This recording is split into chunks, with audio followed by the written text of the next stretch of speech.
国民党总统候选人侯友宜甲赵少康组成的侯康配后的第一场大型造势活动，就选伫咧赖清德本命区台南举行。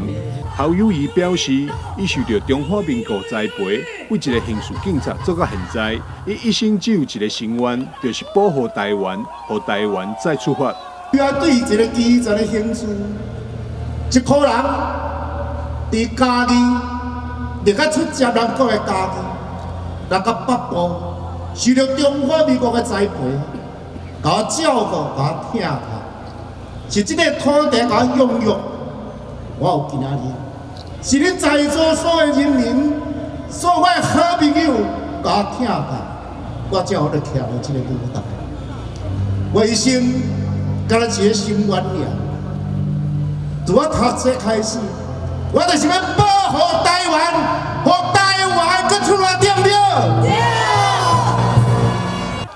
国民党副总统候选人赵少康表示，伊参赖清德嘛是朋友，但只靠伊一人是无法度改变。因为民进党整个歹了了，赖清德参我是本来是朋友啦，我嘛访问过伊啦，但是敢若伊一个人无效啦，规个民进党就歹了了啊！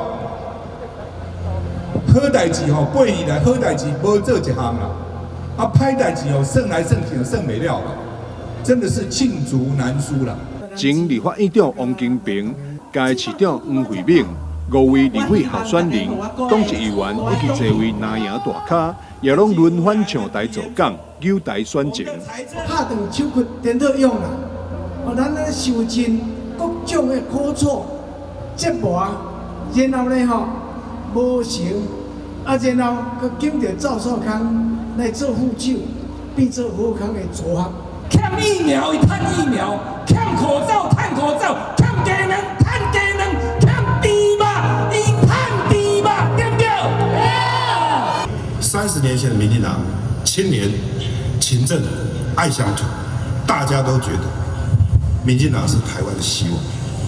但是连续执政8年下来，我们发现民进党已经变了，他们现在是贪污腐败、爱金钱。韩国瑜因为伫平湖助选，无法度赶回来。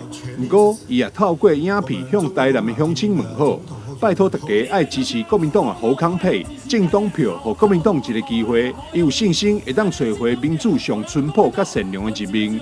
记者张世维采访报道。